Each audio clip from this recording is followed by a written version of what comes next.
Good evening. Welcome into episode 101 of the Power Hour. I'm also the master of the podcast is none other than urban sensation, two-time inducted superstar, award-winning superstar, manager of the year, manager of the decade, manager of the century, the man that basically was the imprint on Soul Touches.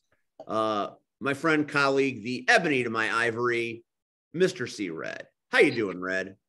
What's going on? And then, of course, driving in a car somewhere in places unknown is the real deal. One half of the crash-tested wrestling tag team champions, Rion Skills, whose pancakes are getting cold about this time. Hello, Rion. He's on mute because he's driving. There you go. Yeah, Rion's waving. Well, we'll take that. We'll take a little sign language. We do that here. And our guest tonight, our 101st guest, is a young man known to all as Russell TD. Russell, how you doing, my friend? Feeling Russtastic, Steve. Looking forward to a good show. I like that. That's nice. Thank you for having me. Well, we're glad to have you. We're glad to have Steve. Yeah. Before we get started. All right. Red's got something. Red, are you giving tea and cookies already? Yeah, I am. Are you flowering already? My God. Do you know that well to give him the roses? But I'm giving the tea and cookies to you. To me? I'm trying to lose weight, man. Nikki, don't let Nikki find out you gave me tea and cookies. So 2 years ago, dude. 2 years? That's right. 2 years ago. Well, I'll say 2 years and a month ago, you gave me a call. I did. You were saying, hey, you know. Actually, I said, hey. You know, won't you come to this It little was a very studio? It was a very Mia Long, hey. I know. Hey. Won't you come to this little studio and co-host? Then called it was Last Man Talking at that time. The Last Man Talking. And I said, okay, you know, I'm like. You were a guest on the show before that. Yeah, you know, but being a guest, and then who our guest that night was. Oh, that was a great night, wasn't it? You know, I was real hesitant about coming in. You know, the fact that C Red has beef with Teddy Long is just joy. You know, so like he cared. You know, I don't think he the fuck we were, and he was getting paid, so he felt good about the dollar. Right. So, for 2 years, dude. For 2 years, we started in the studio. Pandemic hit. You know, you came up with this great idea to, hey, let's try to just, you know, keep some content out there and be fresh. I agree. You know, we got the bullshit contracts. Crayola contracts. You know, and Russell, always read your contracts, Russell. Always. Oh, yeah, I've heard. Don't let them make you host a game show, and don't let them take your creative control. Go ahead, Red. Yeah, but it was funny because I had signed that night. And I said, what? And you were like, huh, what? And then I had to read over the contract. I was like, should have read it first. Been awful if the LRP owns C-Red. Oh, hell no, because I already got that. Oh, someone would have got shot. That's how that would have. That would have been keep lawsuits going.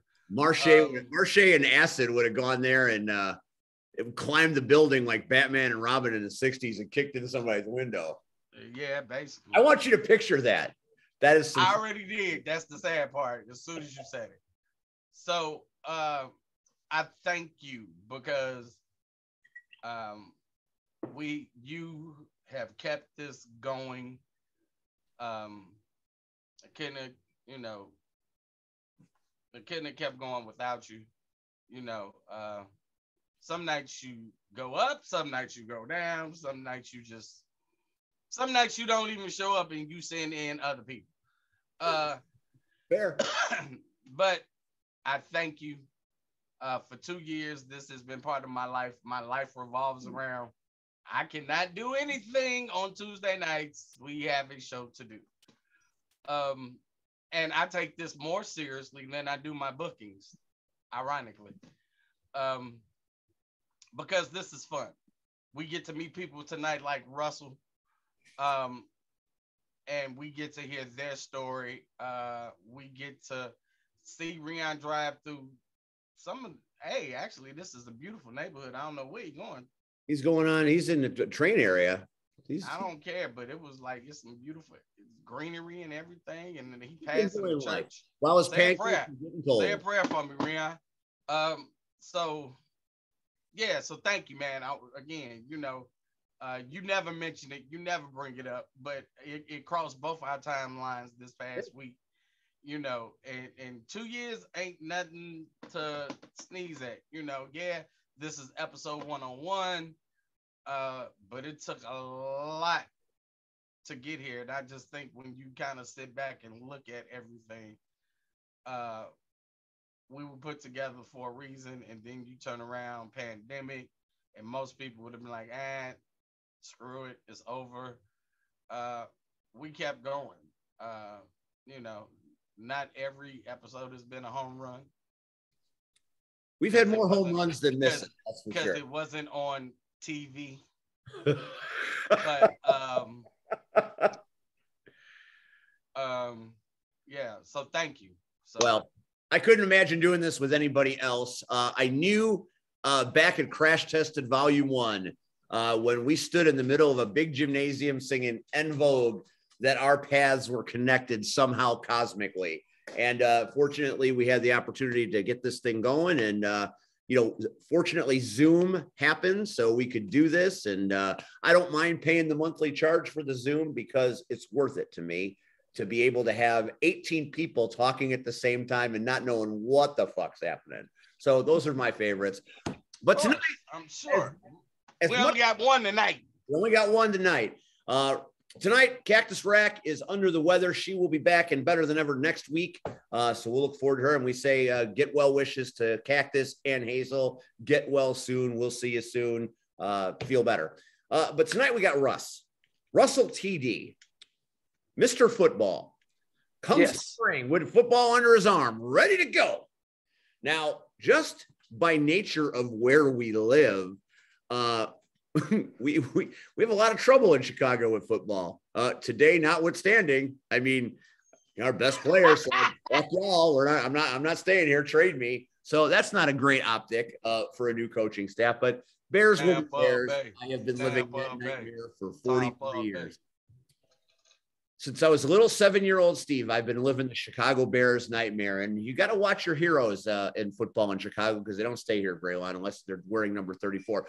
But Russ, you're a football hero. You are crossing over like so many great football players before you. Who can forget WrestleMania 2, Jimbo Covert, Bill Fralick, Russ Francis, your namesake perhaps, and William Perry, being the first athletes to on the large scale from football world to be in the wrestling ring. And now here you are all these years later, bringing together football and wrestling for your own sick and twisted purposes. So Russell, I ask you this: why the football? Why the touchdown? And what are you taking over exactly? Okay, well, first, the football thing, it came because when I started training, I wasn't sure like what I wanted my character to be. Like what I wanted, I knew I wanted it to be something close to me, but the thing was, it took a while for that to click with me. So at one point, I wanted to have like an army themed character where like camouflage, because like when you first start, camouflage is like the coolest thing ever. So I went and got a camouflage singlet from Walmart, and then I did my first ever battle royal the very next day.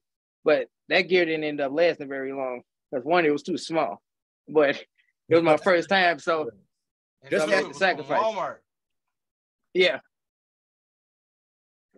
But then it went from the football thing, and then I was going to be an American ambassador, kind of like a Captain America type of thing. I have no idea what that means. Yeah, me neither. It was given to me, and I had to try to figure it out. But it's like these different ideas were coming to mind, but it wouldn't be nothing that I could like really materialize. So then I just started thinking over it. And the one I had right before the football thing, it was like a video game themed character. My name was Russell 3D. And so that one, I could tell I was getting where I needed to be, like comfort wise and like natural, like just being natural in the character. But I just felt like something was missing still because I wasn't sure if I wanted to be, a video game player or a video game character. And so I tried to figure out something that I could feel a little more like comfortable in. Then I started thinking, I like playing sports games. Like, I like playing all types of games, but I like sports games. And one of the games I like to play is Madden. I'll whip your ass, Madden, son. You don't want this smoke. You don't want the smoke. Well, you don't want the smoke. For 25 years. I don't need to play it for 5 years. I'll whip your ass. I can tell you this. I think we should keep talking about wrestling because when we talk about video games, I get very competitive. We will do the Power Hour video game marathon. Bring me the Madden. Soul touches. Log in. We can get it in tonight, bruh.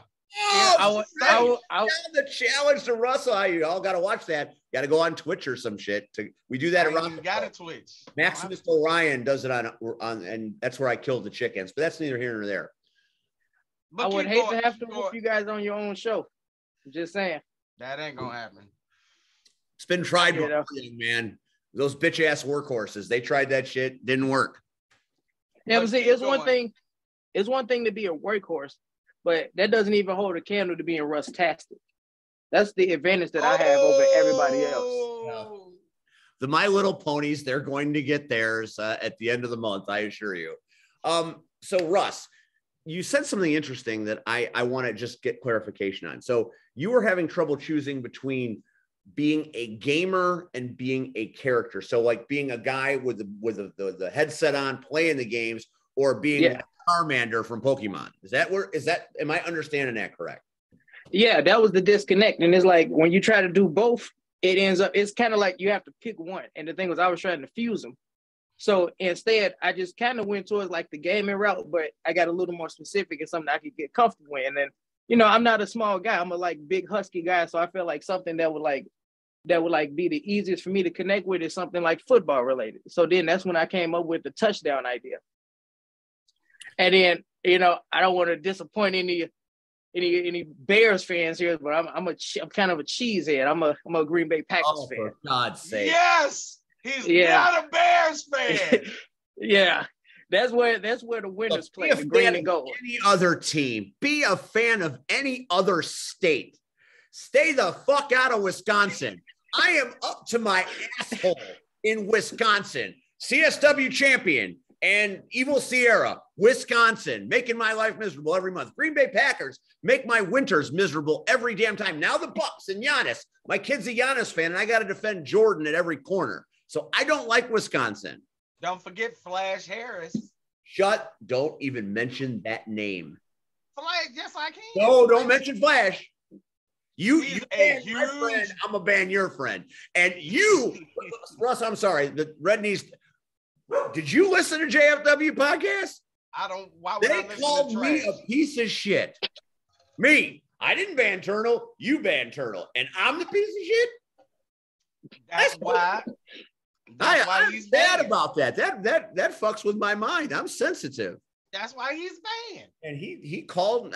No, Turtle didn't call it to me. The podcast host is the one that literally called me a piece of shit. Called Terry Allen a piece of shit too. Who does that? Now, won't Terry Allen, if you call Terry Allen a piece of shit, won't he blow up your car? Yeah. So I feel like that's risk in and of itself.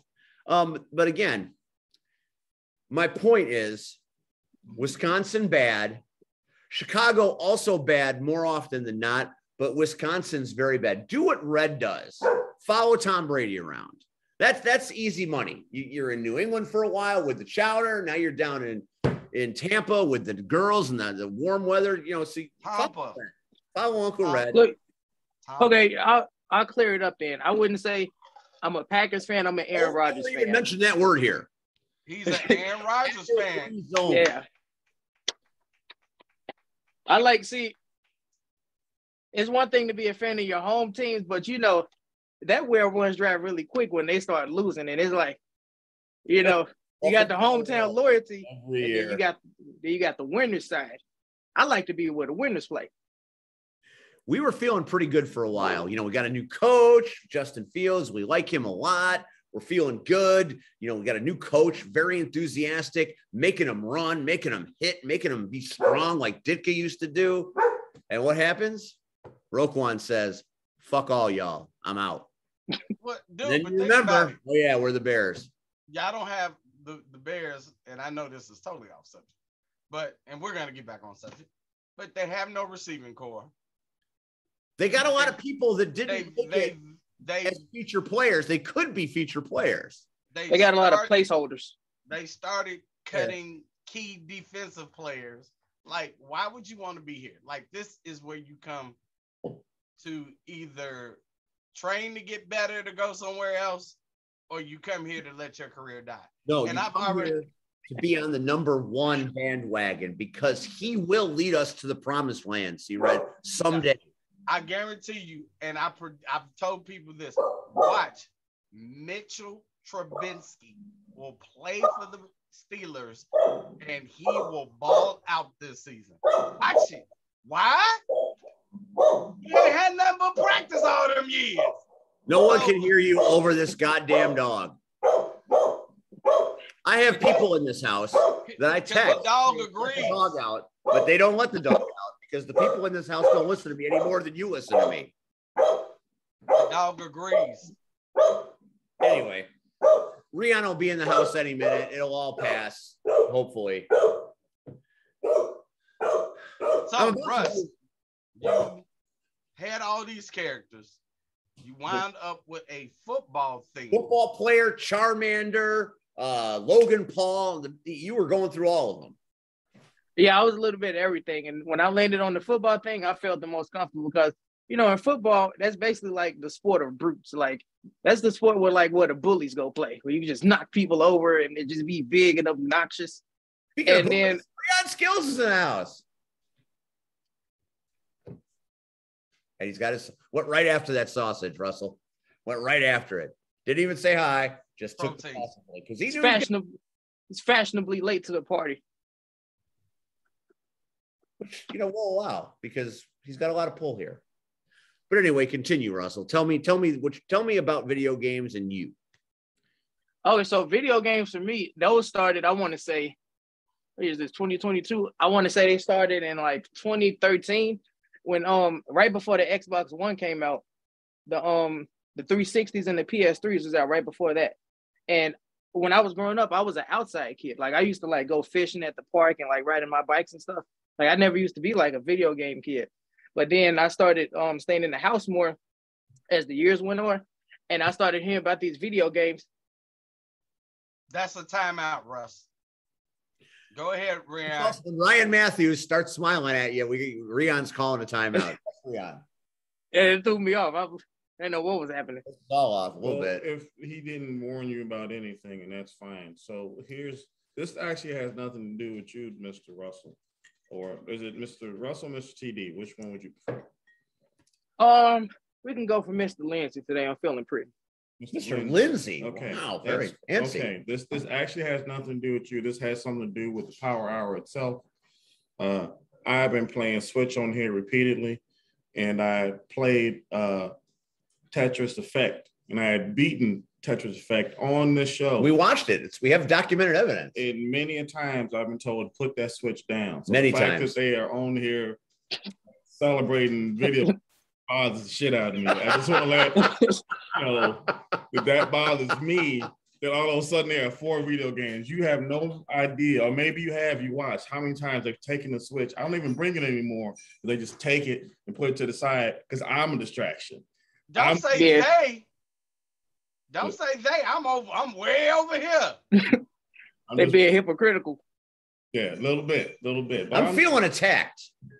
Well, I'm gonna go back to. So sorry about that. That's the timeout. I don't even have a Switch anymore. So I'm just telling you, like what I heard on the way here.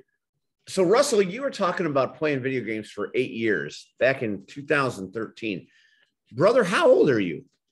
I'm 22. I just turned 22 in June.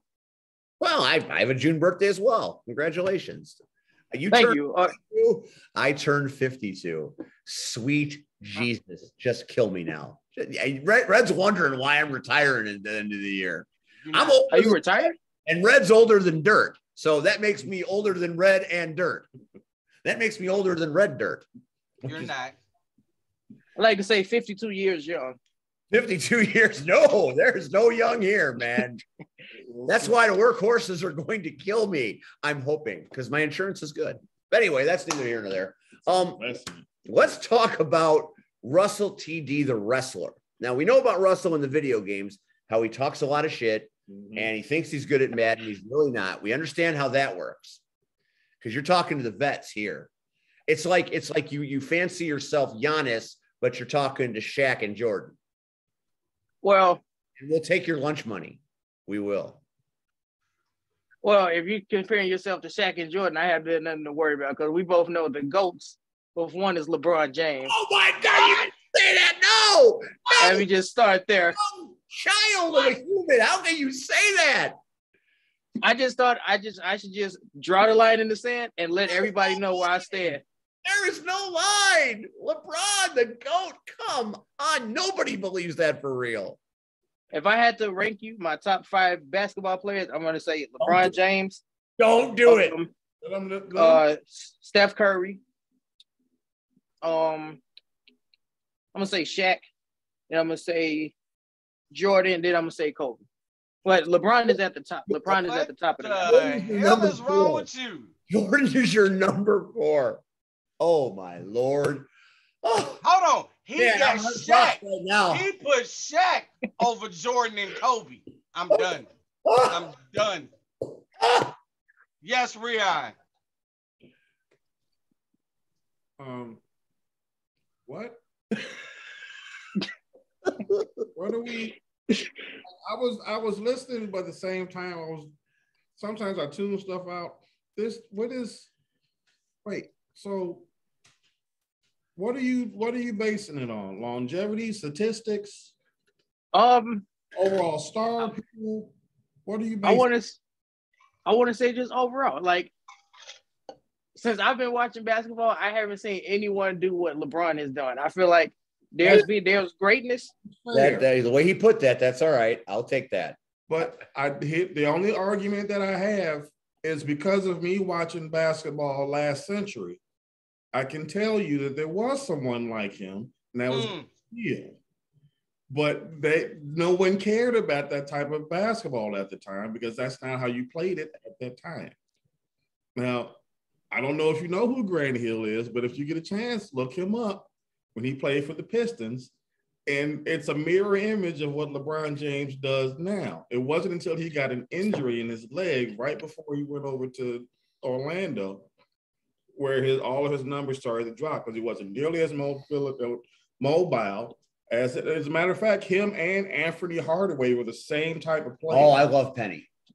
But they were at different positions because right now they view LeBron James as a small forward and sometimes a power forward. But they were guards back then and they kind of played forward back. Like that's what are we basing it on? There's a lot of stuff that you can play with. I have a statistic and a graphic. Not saying he's not good. I want to make that clear. No, LeBron, generational talent. I am not dissing LeBron. He is the best athlete.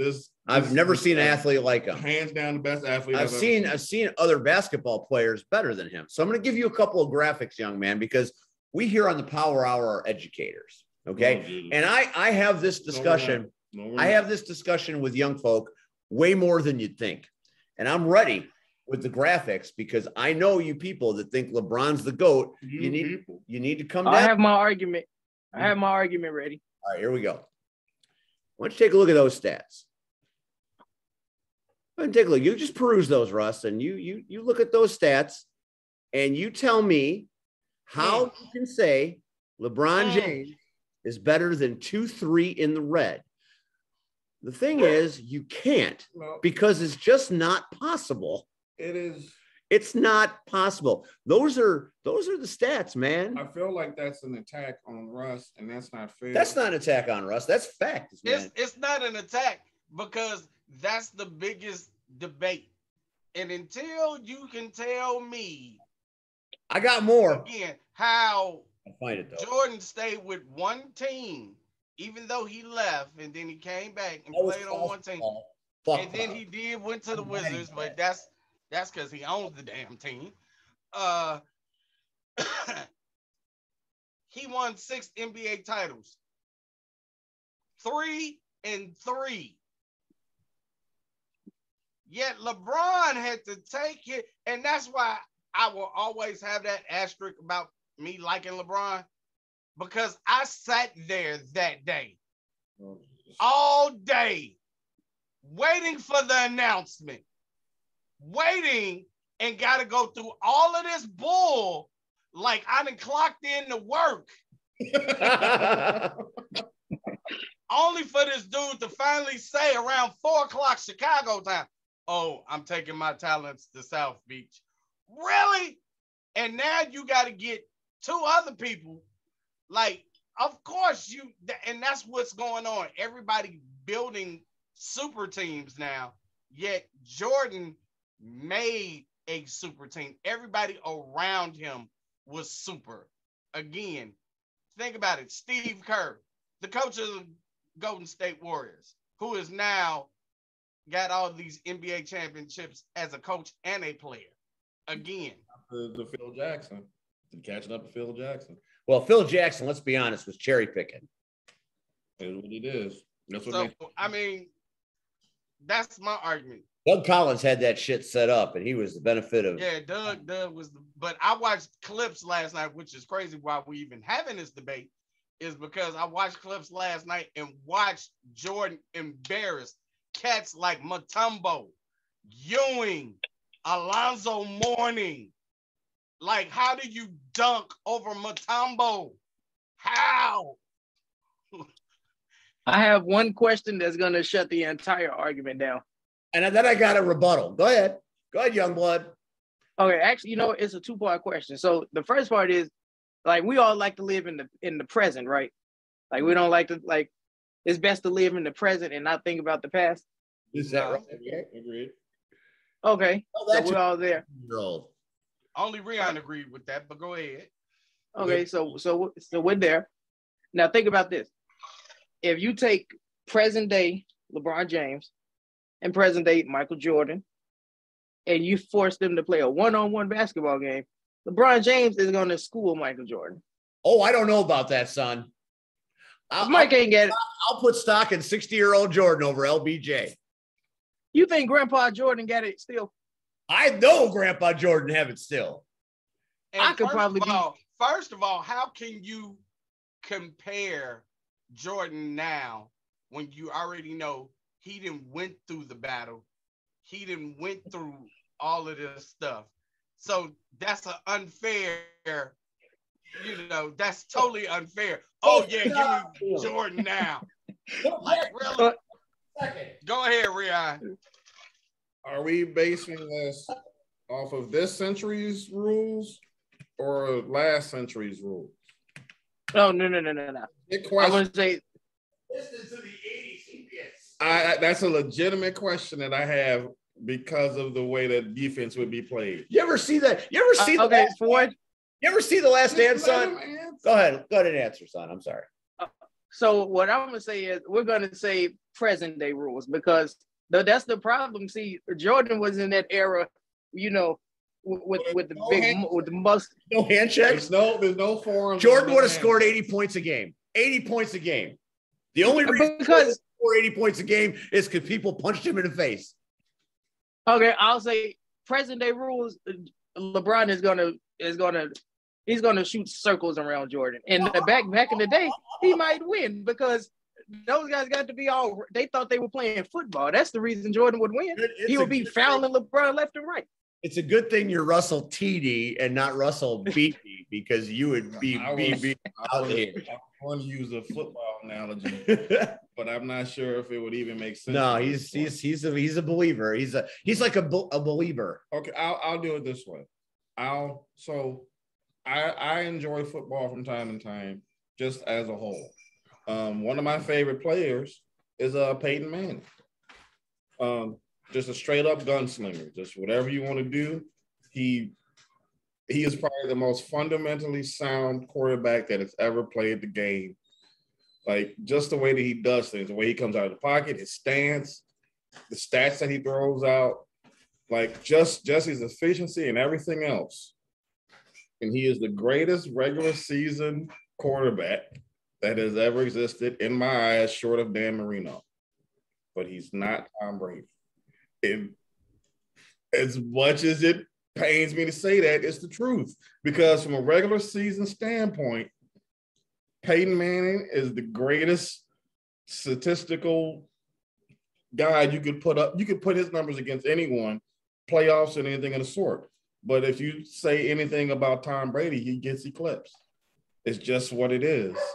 Like, and that's Peyton Manning.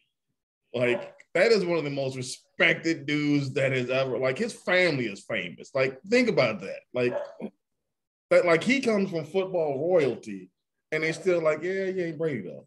Like, that's why I feel 100%. This is where I'm going to make Russ cry. You don't have to make him cry. I'm going to make him cry because I want to show him another graphic that illustrates my point further, that maybe LeBron isn't even number 2. Let's put this graphic up on the screen, shall we? Take a look at those numbers in the same period of time, the same ages. There is not one statistical category that Larry Bird is not superior to LBJ in. And Larry Bird got mugged by every Piston and Laker he ever played against. And Larry Bird had a rivalry with Magic Johnson. Magic fucking Johnson. And he won the rivalry sometimes. Does and he know who that is? Killer. Does he know who that is? You know who Larry Bird is? The hick from French Lick? I'm just gotta watch those NBA films, son. Okay, you know what? I have 2 words to respond to what you just showed me. If you say Steph Curry, I'm coming through this computer. No, I got 2 other words. And it's gonna simmer that entire thing down. Not say fucking Giannis, man. No comment. No comment. Oh, nice. No comment. No comment. My argument has nothing to do with Mr. Bird. It's only between Jordan and LeBron. That's fair. Until LeBron has 6 rings, then you come holler at me. And this the other thing too. At the end of the day, it's about winning championships, right? That's what you get paid to do, right? Yeah. End of discussion. I just shut it down. And the irony is that if we go off of that, Jordan isn't even the top guy. There's someone. No, he's not. He's not. But if we're just talking about Jordan and LeBron, end of discussion. Because Bill had how many? 8? I want to say he won like 8 in a row. Like it was pretty stacked. Like it was a pretty stacked number. I gotta look that. I know that he had a lot. He had a pretty damn good winning streak. But there were also like 4 teams when he was playing. Like it was I want to say this about LeBron. LeBron, I'm going to make a prediction for you guys. And he's going to flop before the end of the show? You're probably right. LeBron, that's not even possible for him. To flop? No. That's like Ric Flair. He's the only person that even can touch Ric Flair when it comes to flopping. 11. Bill Russell has 11 titles, sir. So until you get 6, you can't beat Jordan. And until you get 11, you can't beat Bill Russell. Oh, well. Conversation over with. Let's get back to your wrestling. Because I just said, oh, they should. You'll be there all day trying to figure out I'm taking myself out of it. I'm like, you'll be here all day trying to go back and forth. We haven't really done sports on the Power Hour before, so that's a nice change. That's why I went to broadcasting school, because I thought I could be on 670 The Score, but it's not who you know, it's who you blow. But that's neither here nor that's I want to know. that shit's right too. You went to that school. Can I make one more prediction? I didn't give him the money. No, I did. Go ahead. Okay. I knew what it was. I walked in. I was like, thank you. I wish I would have known. I wish someone would have put a flag up there. Go ahead, Russ. So I'm in the basketball thing with this. I'm going to predict for you guys that LeBron James is going to win a championship with his son on the team. And that's going to be something that Michael Jordan could never do. And when he does that, it will solidify him as the greatest player of all time. That worked for the good poach. Hold on. Go ahead. I got Sean's blood pressure up. No, I'm doing this for you, Sean. I saw it. Okay. Because what you just said is like equating Rey Mysterio and Dominic as the greatest tag team of all time. What? Road Warriors would whoop Which that. They are. Right. Whoop that ass. Road Warriors would, oh my God, they would literally come in and Iron Man wouldn't even stop playing. All right, so with this being said, wow, thank God I don't have to go to the doctor tomorrow. My blood pressure be out the roof. Well, I thought we were going to talk to Russ about his wrestling. I swear I'm trying to get that now. So, Russ, Steve always asks a question to all our new guests. So, there had to be a moment in your life, a time, a particular, if you will. Oh, never mind. He don't even understand that reference. If you will, where wrestling caught your eye, made you fall in love with wrestling. What was that moment? Okay, so it was such a crazy moment. I had got out of school because I was in my freshman year of high school, and so I was going to the kitchen and I was just about to cook some chicken tenders, some frozen chicken tenders. It was going to be another day for like another regular day for me, and I just happened to look over at my uncle's room because his room was right by the stairwell, and I saw on his TV he was watching like this type of like, I thought it was UFC, like something like UFC at first. And so when I went in there and asked him, like, what are you watching? He was like, oh, yeah, this WWE is wrestling. And I was like, what's that? Like, because the wrestling I had always knew was like, you know, like the Olympic stuff, like on the mat and you hold them down for like 1 second. So when I saw that, I was like, it was something new and it was interesting.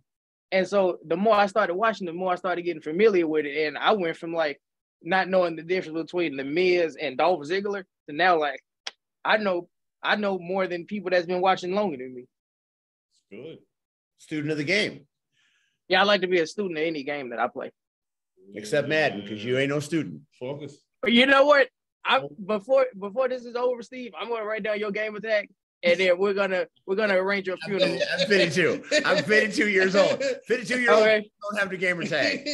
I hope you. Gamer tag, I hope you have a mortician on speed dial because we're gonna need one to set your funeral up. I'll come to your house and sit next to you. Old school. That's what we used to do. We didn't do it over the internet. We sat next to each other. And when shit got hot, you get your ass kicked. That's when shit got hot, Russell be one of those cats that unplug the pull the control out the system. From the system. Well, let me tell you something, Steve. Tell me. Reset. It's more than one way to skin a cat. There's a lot of different ways you can slice a pizza. Whether you're eating the pizza and it's the shape of a triangle or it's the shape of a square, it's still a pizza. Whether you're sitting, we don't care about Detroit pizza in Chicago, brother. No, I'm talking about Chicago style pizza. Triangle. So whether you're in front of me or you're on the TV screen, the result would be the same thing, Steve. It will be you losing and me winning. Do you know why? It's Russtastic. It's Russtastic. Because I'm Russtastic and you're not. That's fair. I'm not. I felt it coming. I am not Russtastic. So, Russ, are you saying you are an expert in WWE, or so was that the only company you watched? Were there other companies? WWE was the only one for, I want to say, a couple years. And then I started watching like Impact here and there. And then I started watching AEW. I wasn't too familiar with none of the other ones until I want to say around like 2018 or 2019. Then I started watching stuff like Ring of Honor, New Japan. Once Chris Jericho went there to fight Kenny Omega, and I started getting familiar with him. But like WWE was the main one. I was crazy about WWE for the longest time throughout high school. Interesting. Like I got my replica belt in the background. I used to take it to school with me because I went to a military high school, and so we had to wear uniforms. But like on the days where we could have out of uniform days, I would take the belt with me to school and walk around with it all day. You were the heavyweight champion. Yes. At any point when you were carrying that belt, did you go like this? Well, I'm just curious. I'd hate to be a liar, so I'm gonna have to say yes. Uh-huh. Oh, we and got the thing an idea about you, Russ. And the thing is, I would take the belt to school, and a lot of times people see you with a belt or something, and they think it's like one of those toy ones that you get from Walmart or something. That belt is actually from the WWE shop. That's a replica belt. So when people be like, "Oh yeah, carrying a plastic belt," I'd be like, "Okay," and then they probably like, if I punch it or something, I'd probably put a dent in it. I was like, "You think so?" And then I hold it out for him to punch it, and then yeah, I got one. You want to see it? Bring it out. I got one. All right, I'm gonna go. Rion, take over. All right. That's what we doing. We just grabbing belts. Okay. I got this hat. I got real belts. I mean, Well, So.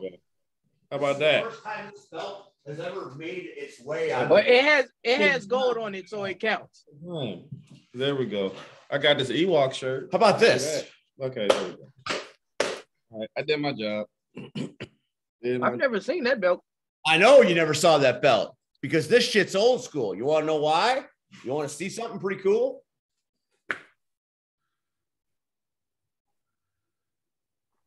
Look at his face. He's genuinely. You've got to explain who that is. Like, who this random dude on the belt? It looks like Hulk Hogan.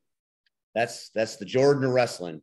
A lot of people argue it, but I would say you're gonna say, but would wrestling be now what it is? I agree with that. On that note, Gary Payton, it might be the greatest basketball, or Iverson might be the greatest basketball player of all time, but Jordan is the GOAT. So I'm not saying that Hogan is the greatest wrestler of all time, but he was the biggest draw. There's nobody. He put wrestling on the map. You can't say. Just like we had. Hey, Russell, do you know what this means? Rip them. You don't know what that. You don't know what that means, dude. He doesn't even know what a VCR is. So how do you expect him to know what rip them is? Anyways, but just like I had to argue the basketball point. Let's be real. John Cena is the GOAT of wrestling.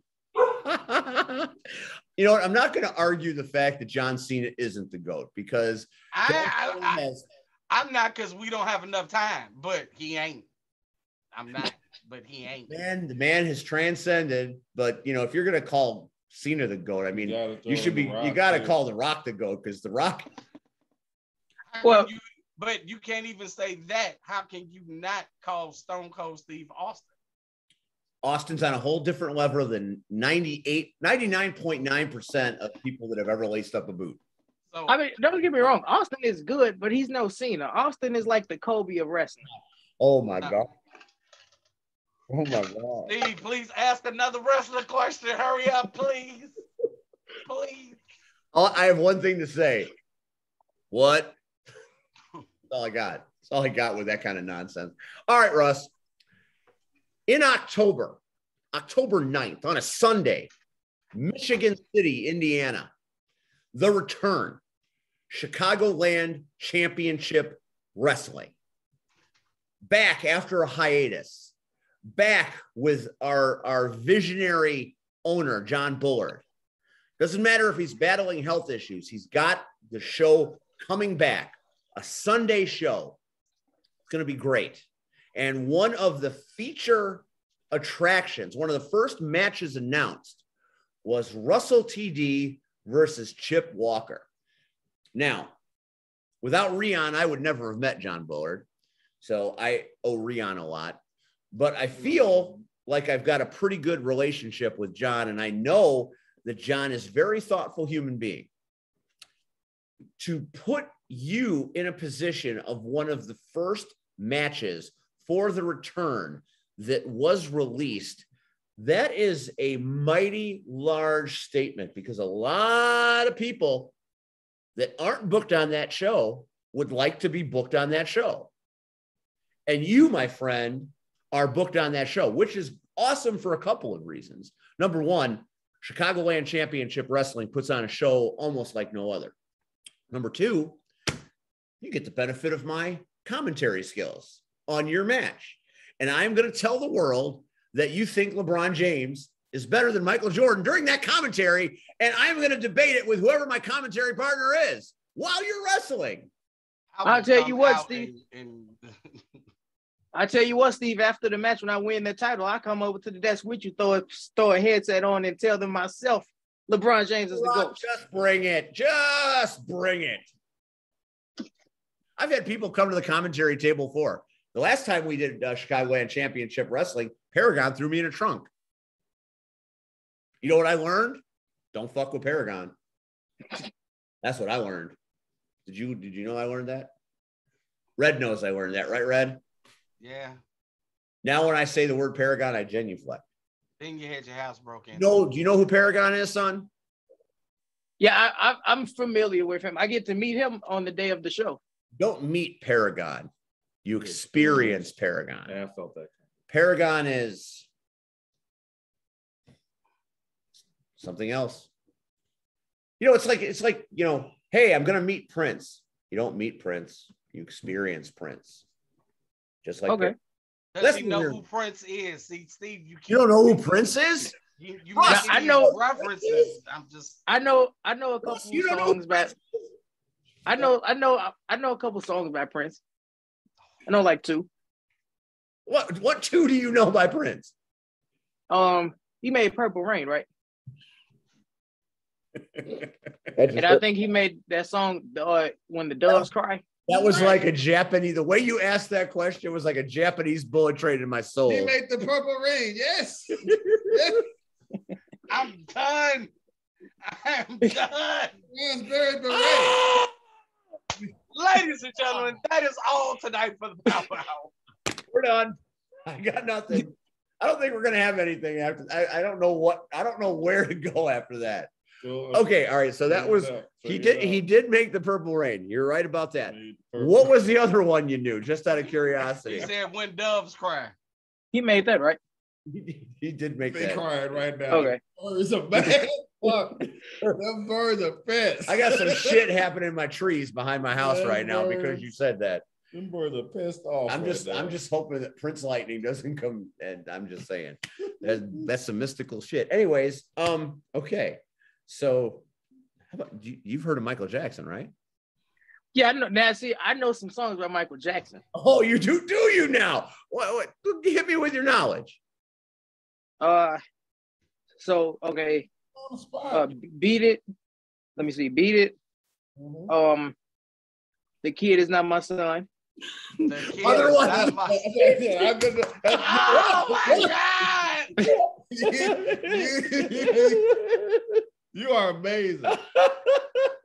You are amazing and unbelievable. You are, man, I love you. I absolutely adore you right now. You're so innocent. He's so young. He's so young. But the Kid Is Not My Son. That's the name of the song. That's what it was originally titled. That's not the name of the song? No, that's not. Wow. That's probably on TikTok. That's probably the only part that they've expressed. Oh, wait. Isn't that song? The name of the song is Billie Jean, or is that a different song? There you go. Hey, there you go. You worked through problems and you came out on the other side. Well done, young man. Well done indeed. Then there's I want to say there's Thriller. Mm-hmm. He made that song. They Don't Really Care About Us. The fact that you know that song, that's not even I mean, that was a big song, but it wasn't a huge song. I mean, there are like 18 other songs that would come before that. I mean, I would be Ease On Downing the Road before I would be going They Don't Care About Us. Is the moonwalk, is that just a dance, or is that a song too? It is a movie, depending on how you look at it. It's a movie and it's a dance, but it's a movie. It's iconic is what it is. Actually, it's called Moonwalk. I feel like he should come back so we can ask him random questions. Random. Just random pop culture questions. Okay, I'm gonna go down this road just because I'm curious.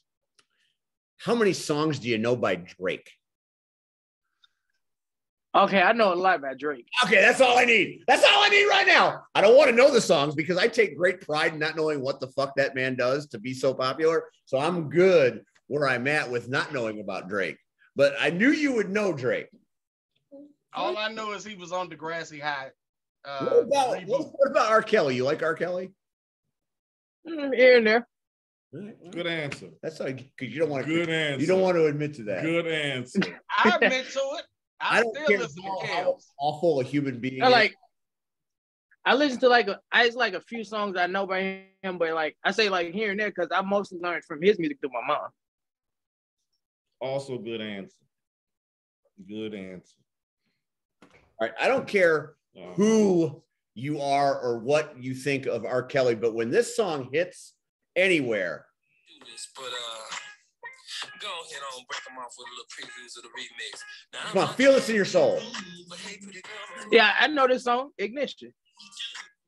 He's a terrible person, terrible, but that song's banging.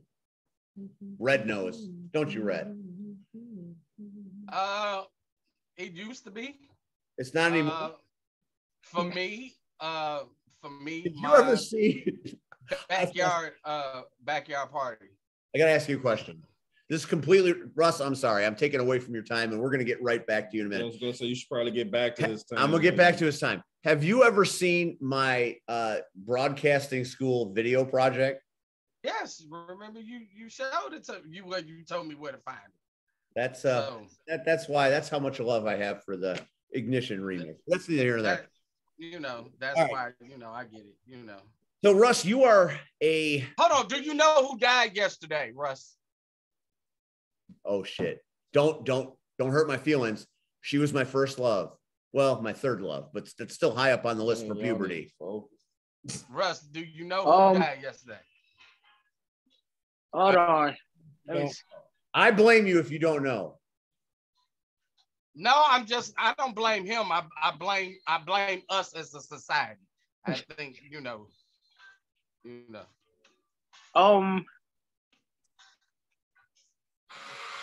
Yeah, I don't even know.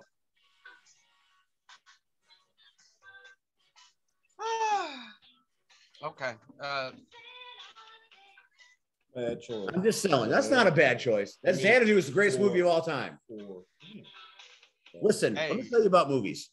If you have roller skating and Olivia Newton-John in the same film, you got a blockbuster. That's the truth. Olivia Newton-John. I want you to go watch Xanadu when you get off this. When you get off this show, you go watch Xanadu. You're a better man for it. I don't know what's going on. Anyway, Russ. So John Cena was your guy. Is John Cena your guy? Because you seemed very passionate when you talked about John Cena. No, see, the thing is, so John Cena is the GOAT, but he's not my guy. My guy is John Moxley. Moxley's your guy. Well, I respect that. Moxley, now, do you like Moxley? Do you like Ambrose? Do you like them both? Is there a difference?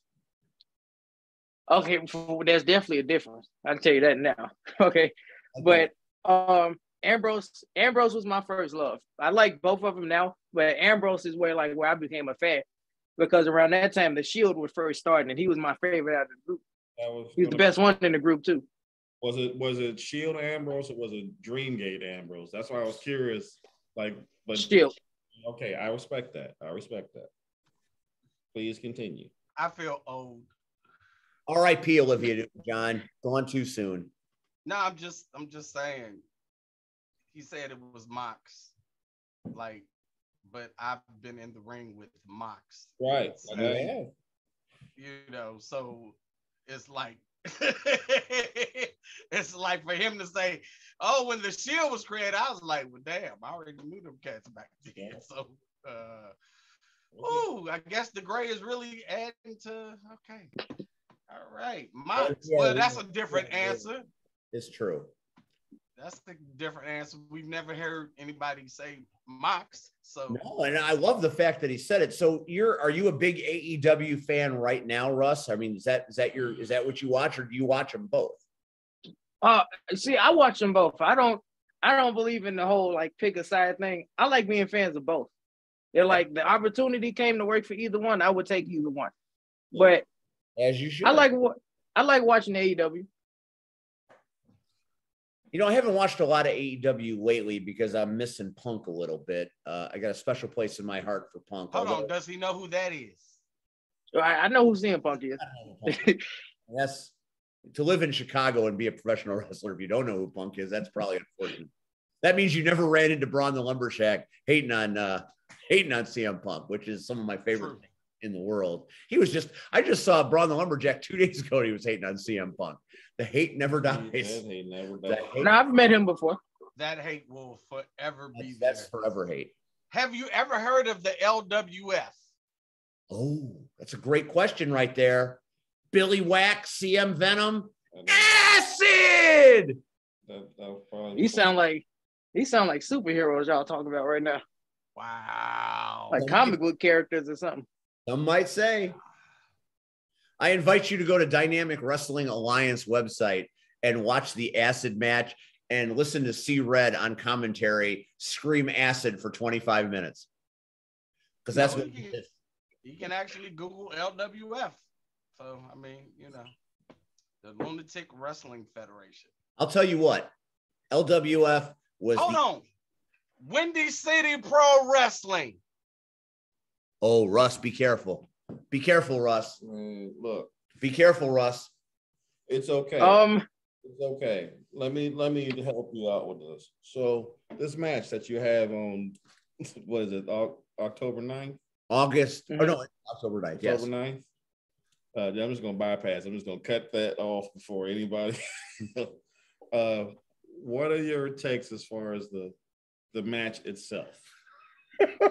Rion completely deflected that. He took that bullet for you. That's why I love Rion. From me against Chip. Yes. Chip Walker. Yes. My take on it is I feel like it's a really big opportunity, and this one is really special to me out of a lot of my other matches with one, because it was my first championship match announced. So like I can officially say 3 years in, I'm fighting for a title. I feel like I could pat myself on the back for that.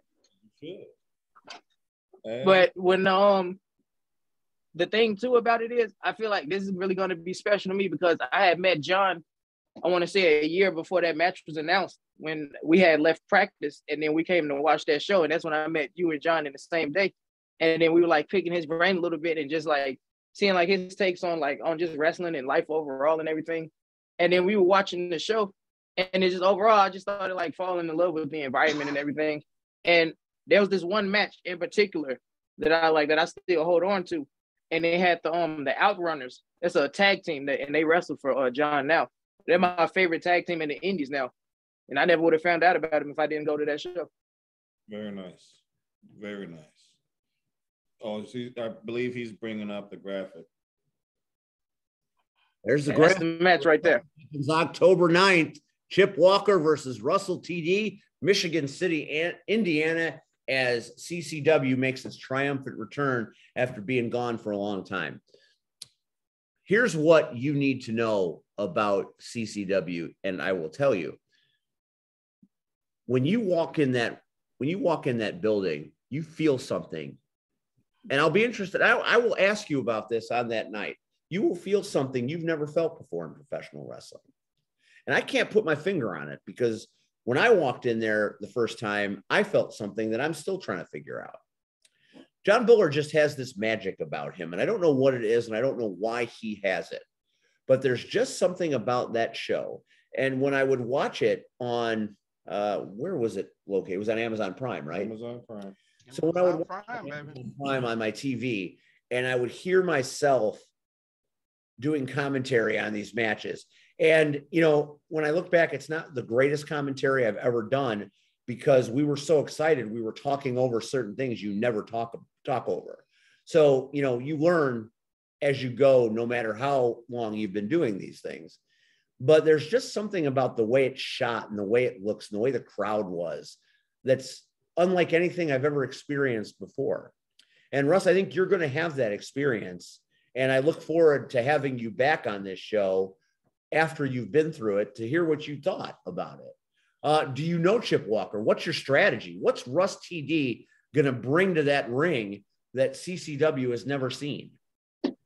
Well, okay. Well, for one thing, I'm going to bring an unbelievable amount of self-confidence and self-belief that CCW has never seen before.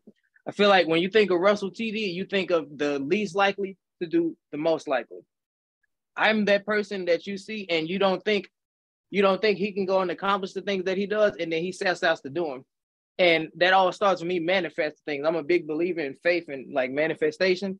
And so everything I do, it starts with manifesting for it, and then it starts working toward it, and then I get it accomplished.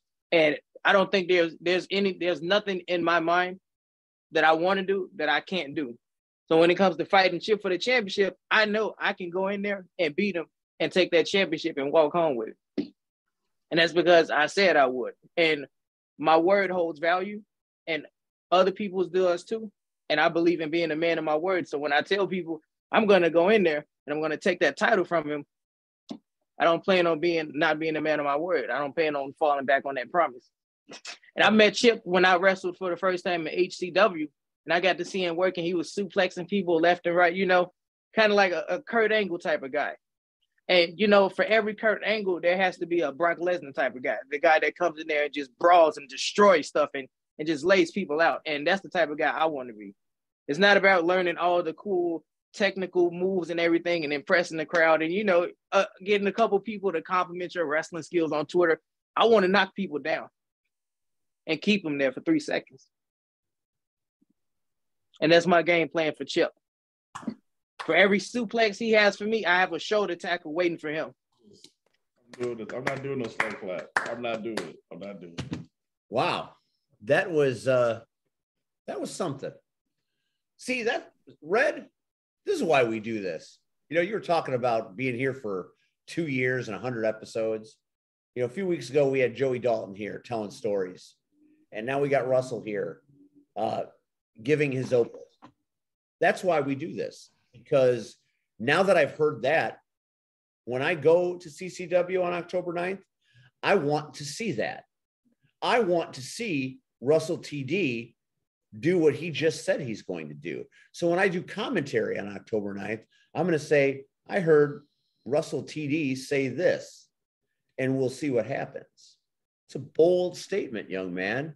You got a lot of confidence, and I like that. See, Red has made his whole career on being bigger than the odds and defying them, right? Agreed. Red, speak. He just said a mouthful. It reminds me of somebody. Speak. I don't know who it reminds you of. You don't? You got big kahunas, kid. Thank you. You better watch yourself. You done stepped on the ARC and going to end up part of them. This is what Red does. Now we've got enough. You haven't seen the picture yet. We look like a high school yearbook. It's enough. I might start the SRC and bring Russell in with me. And I want to leave. Go ahead. Sorry. I said I want to leave. Hey, we're not keeping leave Chip a remark. Oh, okay, all right. I was like, you just want to take off. By all means, you go and take off. And I just want to leave Chip a remark. I want to tell him when it comes to facing me, when he wants to formulate his game plan, I want him to go to YouTube and search me up, and then I want him to pull out his cell phone and go to ccc.edu and enroll himself in a class, because in about 2 months he's gonna get schooled. Damn. He went a long way for it. He did. I like the landing. I like where it went. He went up to Santa Monica 405, but he got there, brother. He got there. And now I'm going to have Chip Walker on the show to rebut what you just said, which is good for us because we like him. I can't wait to see what he says. We're gonna get him. Man, that kid's got balls, Red. He's still there. I'm not sure if you know he's still. I see him. I see him sitting right there. He never left. He said he was going to leave, but we saw you, Russ, at IPWs. What is your situation at Ileana Professional Wrestling? Well, the thing I need some help. I'm not lying. I got some shit that I did, and I don't need to die, but I feel like I don't have a whole lot of friends. Well, I'll tell you this, Steve. When the going gets rough, you can call on Russell TD because I'll be there waving my hand in the air like Batman, ready to stop whatever they try to do. I got 3 jokers crawling up my asshole. Not literally, figuratively. Them men don't lie. You fuck around and say it. Yeah, they making shirts about me. That's cold-blooded. I have Red, where you been all week? Do you watch what's happening to me on social media? You ain't said nothing. Steve sucks eggs. You didn't say one thing. I'm all about the merch. Well, I'm not going to get a cut of that merch. That's workhorse stuff. 2, they didn't specifically say you. It just says Steve. So they could be talking about Steve Boz. They are not talking about Steve Boz. They could be talking about not happen, Steve Boz. Nobody makes a Steve Boz sucks t-shirt or sucks eggs. I'm just saying they could be talking about Stevie Wonder. They could be. They are not talking about Stevie Wonder because he just called Michael. I'm just saying. Not talking about him. They're not talking about Mongo. All I'm saying is, again, as far as that situation goes, here's the thing: if you don't talk about it, why? It does go away again because you're feeding into what they want. You're giving them, that attention. Think about it. Before you and this whole thing, nobody knew who they were.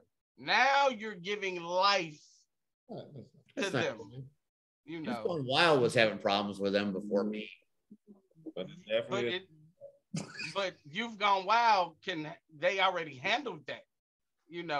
Oh my God, the one thing I will comment is I am tempted to go to that show because guess who's gonna be there? Who? Their manager and lawyer. Oh, big business. Do you hear the shit he's talking? Yeah. So big business wants to lock up with S-Curl. So Russ, we need to bring Russ to Crash Tested. So we're gonna call Jed. Jed, this is a message to Jed. I know Jed's watching. Contact Russ. Actually, it's crazy. It's crazy you mentioned that because September 24th, I'll be debuting in Crash Tested. I just talked to Jed about a week ago. You hear that? You hit me for? I'm just saying. Did you hear that? That's amazing. I also wanted to make another announcement regarding IPW. Many announcements as you want. So when I first stepped into the doors of IPW, I knew I was going to be something great there, and I knew I was going to get some big things done. And it's going to come full circle on August 28th because I'm going to be hosting the show. Is that true? It's the first I've heard of it. My God. You might as well dress me in camouflage. You're hosting August 29th? You're hosting the show that I'm going to die? Let me tell you something, Steve. You might as well dress me in camouflage and put me on the warfield because I'm dropping bombs. Not only am I hosting the next show. Dropping bombs. Let them speak. Not only am I dropping bombs, I'm fighting Hot Rod Daddy Andy for the Second City Championship also. Andy's hurt. Is Andy going to be okay? We'll find out. Oh. You might walk away with a belt. I tell you what, Steve, by the end of this year, or actually before I even get there, last year I had under 5 matches under my belt.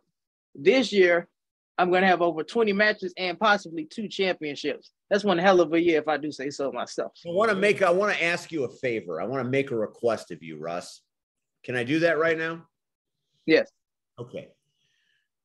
In 2 to 3 years, on a Wednesday night, when you walk out of whatever city with some kind of AEW belt, will you remember us here on the Power Hour? Absolutely. Once you Russtastic, you never go back to normal. So once you experience Russell, you become a part of a lifetime thing. He's not wrong. He's not wrong. He's not wrong. The only reason I ask you this, Russ, is because the Power Hour has had some superstars and they forget. We just don't want you to forget. But I would never forget. We think you're special. Don't we, Red? This is the moment in the show where Red throws roses at your feet. You want to know why? Because Red knows everything. Red knows everything. Red knows everybody. You might not know that Red knows you, but Red knows you. Red will tell you things about your career that you forgot. I know, it's shocking. Go ahead, Red. So what do I say? Got nothing. Here's the funny part. Got nothing. Here's the funny part. Where's your whiskey, Red? I don't drink. I'm sober. Drinking water. So that means when you come over for the Power Hour party, you're not going to drink whiskey? Remember we talked about You're not going to give me my first cigar of my life? Thought we were friends, man. We'll talk about that. All right. So Russell. Yes. So as everybody knows, I keep my ear to the ground, especially on the Chicago local scene. All right.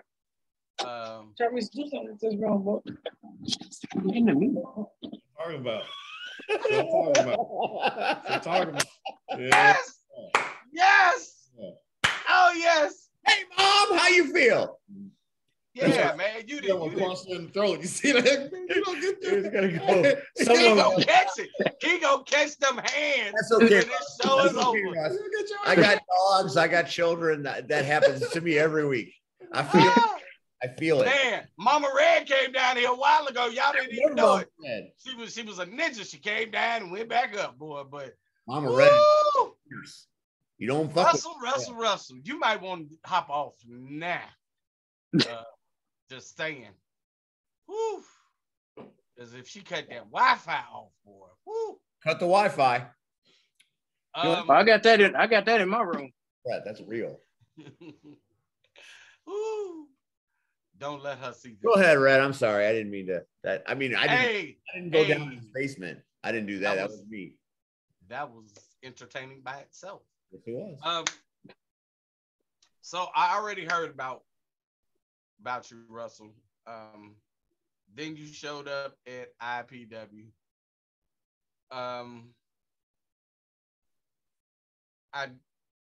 I loved the way you carried yourself from the moment you came through the door. Even not giving a hard time, but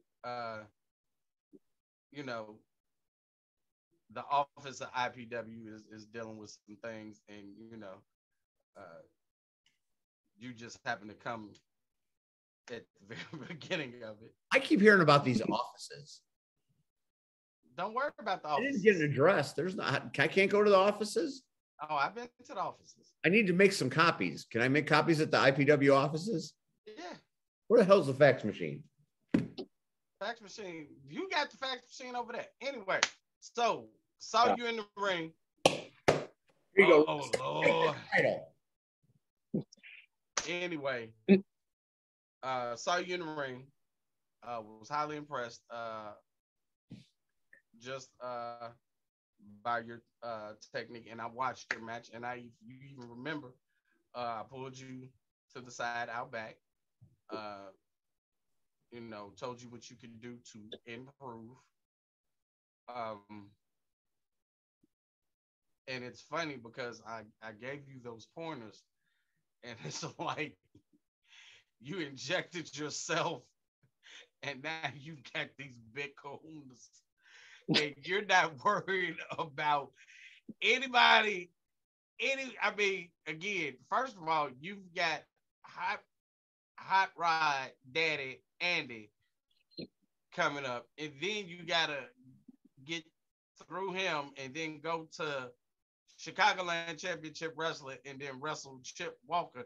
Like that in itself, in that span, you know, and you are just exuberating all of this confidence. Like you got this. And I love it. I mean, thank you. You know, most guys, they sit here and it's, I'm gonna have a good match, and we will see who comes out on top. You know, no, for you, it is about Russell. It is about Russell Nation.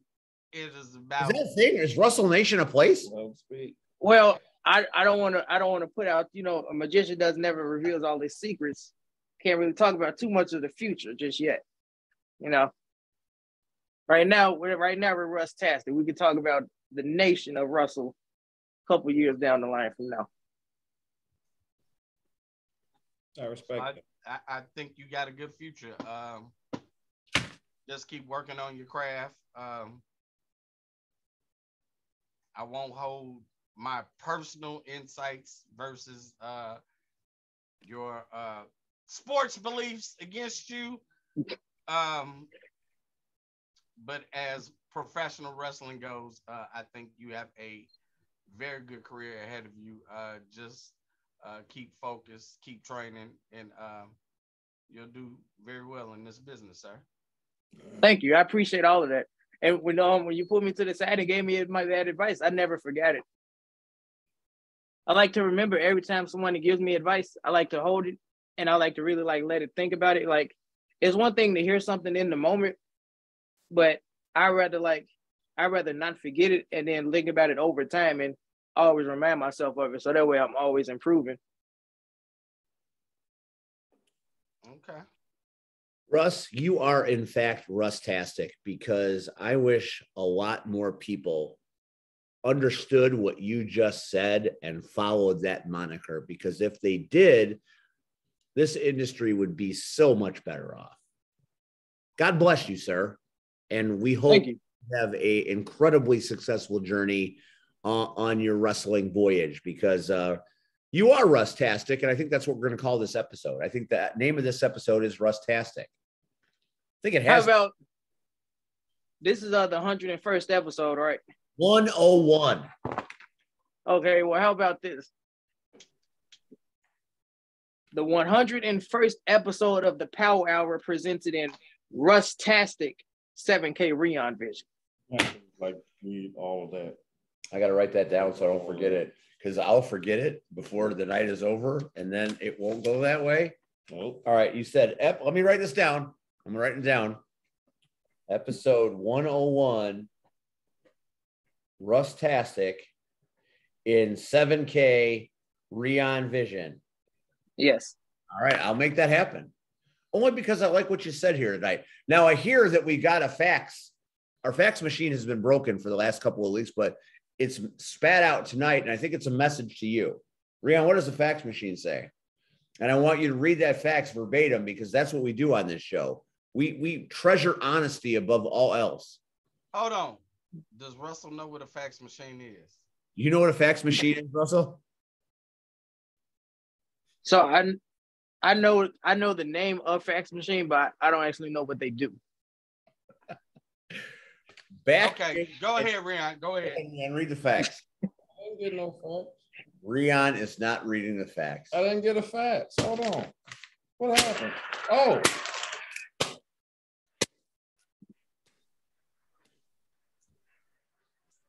Oh, okay. I had a bit, but apparently he's too impatient. So I'm going to go and do his thing. I'm impatient because Rion must have read the facts ahead of time and deemed that it was not appropriate. Oh, I had a whole bit. And I screwed up. Oh, see. Because he's too impatient. I am because impatient. I didn't do his command. I didn't. Let me go ahead and do this shit. That's the chaos that you have signed up for.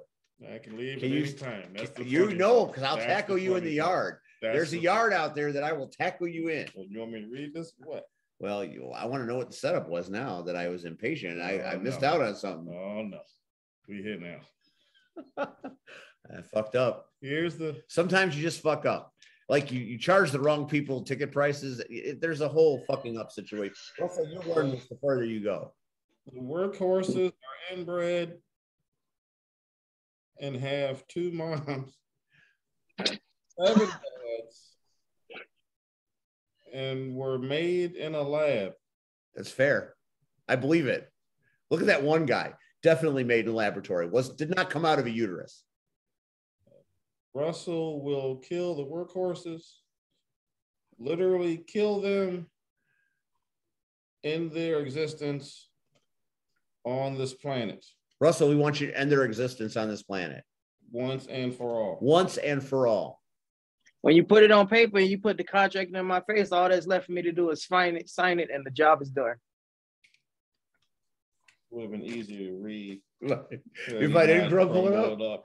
I thought you were vetoing my vax powers. Through a hissy fit. I did throw it at this fair. I did. It's true.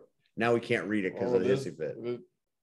Do you know where you're? Steve sucks eggs Controversy. Steve loves eggs. It's true. I do enjoy eggs. He doesn't suck them. I'd never have sucked an egg, to my knowledge. You bastards. Fucking bastards. Russtastic for life. For life.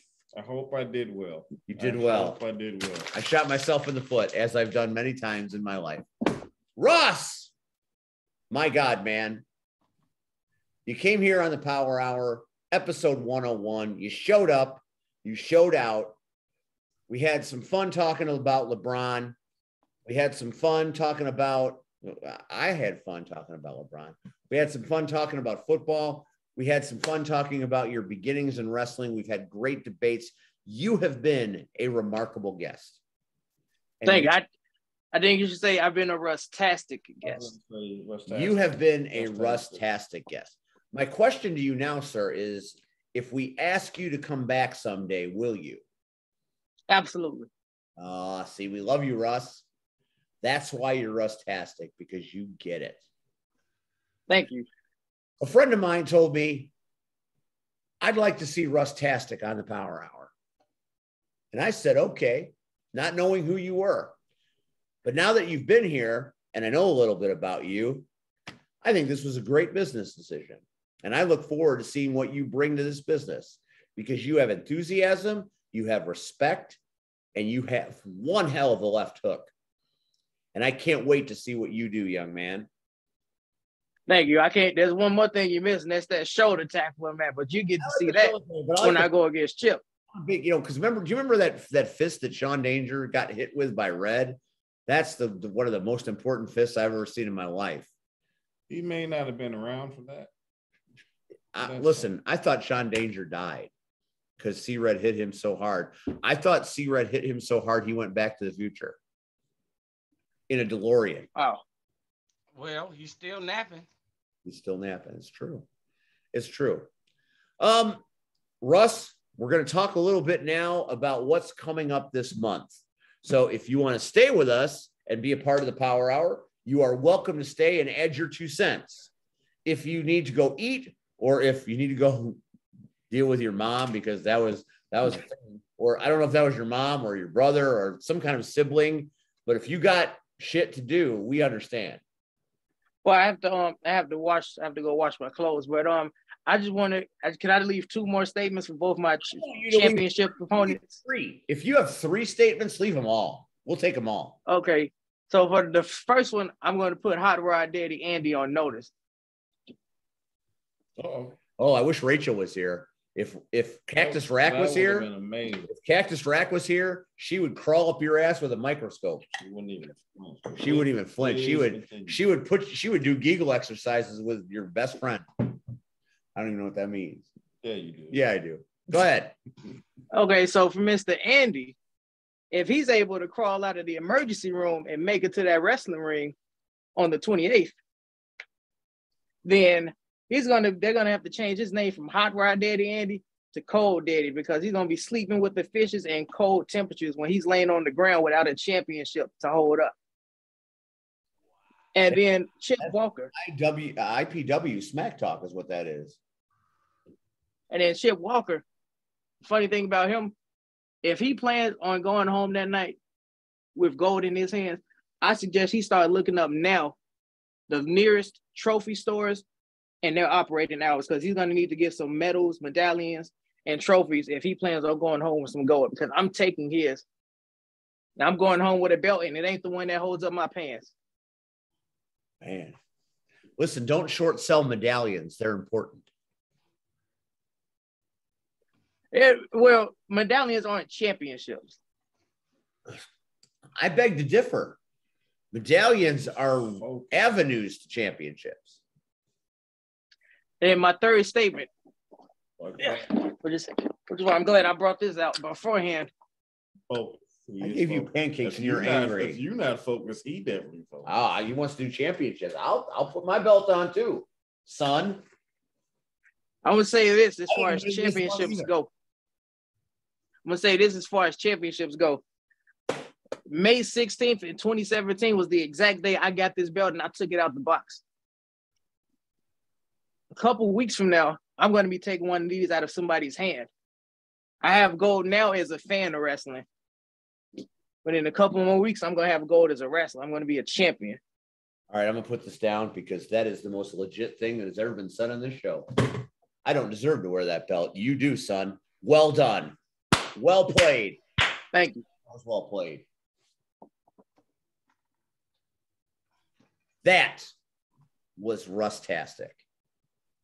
Russell TD, thank you for being on the Power Hour tonight. You did exactly what I wanted you to do, and people are going to know who you are, my friend. Thank you for having me. It was a pleasure talking with you guys. Go do your laundry and make sure you put the drawers in twice. Don't want to be put it on there. Don't be stinking. I put it on heavy wash. You're a young man. You got lots to do in your life. You don't need to be. You don't smell, man. No, I can't be doing that. I'm saying. But I'm about to go. Ladies, if you smell. Just hang up, Russ. Just hang up. Hang up. I'll do it for you. Just hang up. No timeouts. No, there's no You got time. to go. Just go. It's okay. Bye, Russ. Thanks for joining. All right. All hour. Take care. We love you. I look forward to the next one. We'll have you back. That is Russell TD. Don't miss him October 9th in Michigan City, Indiana at Chicagoland Championship Wrestling, The Return versus Chip Walker. He will be at IPW as a show host, apparently, on August, is it 28 or 29? 28. August 28th. Red, that young man, I hate to take a page out of Coming to America, but I'm gonna. That boy good. I just made Red laugh. As you should. Well, we all know, all three of us know, it's easy to talk that talk. But when that bell rings, can you back it up? I don't give a damn about the bell ringing, Red. That kid had all kinds of... Dude, I'm not gonna lie. He's got charisma easing out of his pores. Made me wish I was that good.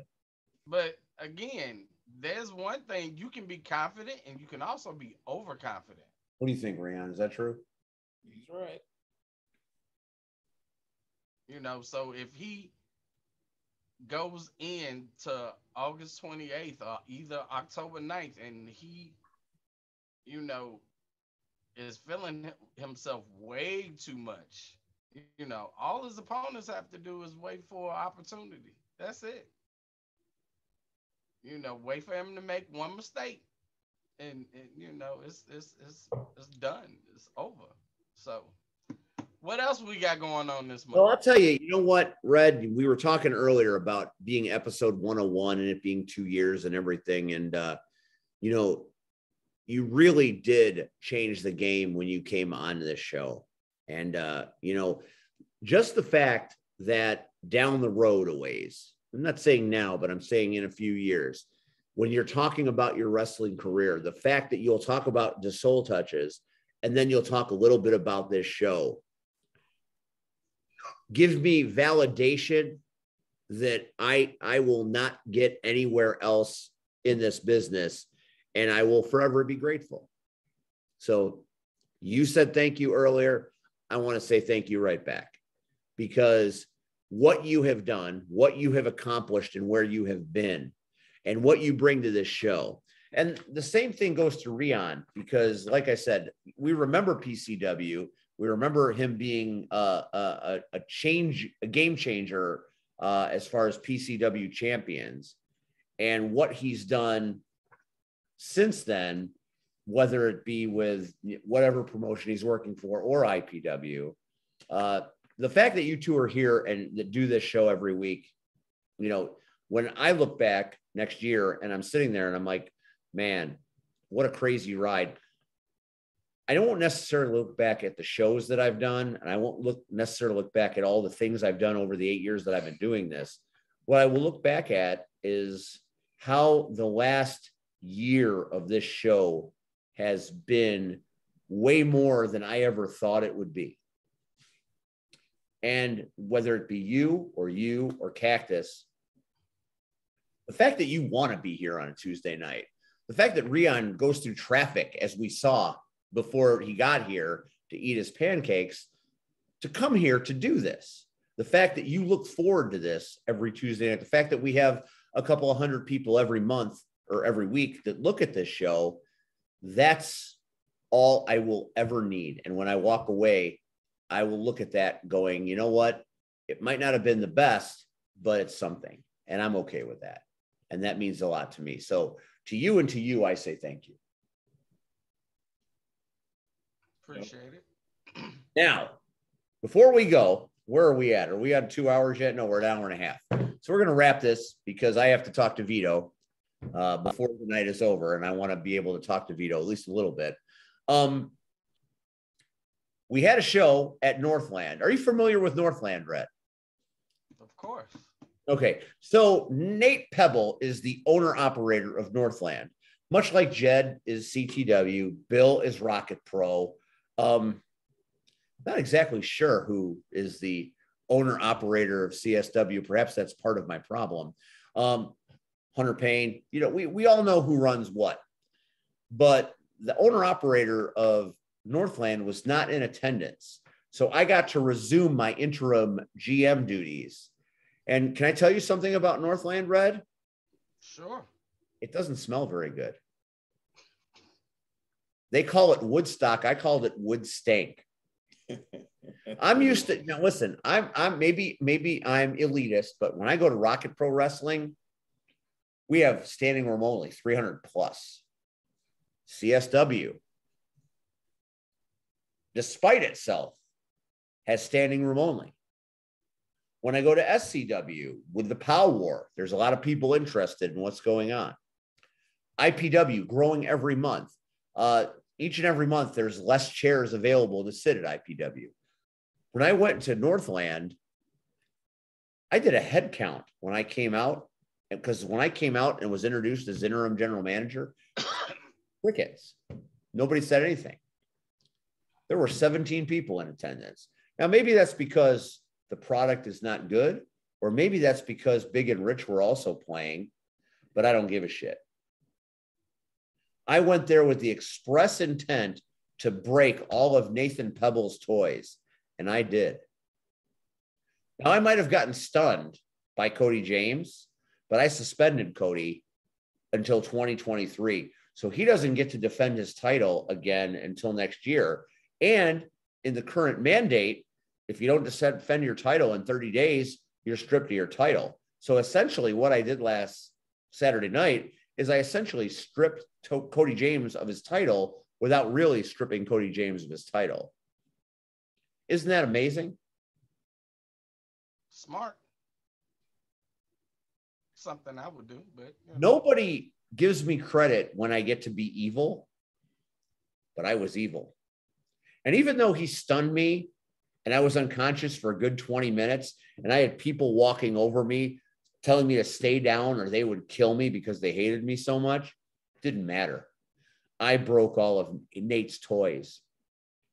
And when they run again in October, their toys are going to still be broken.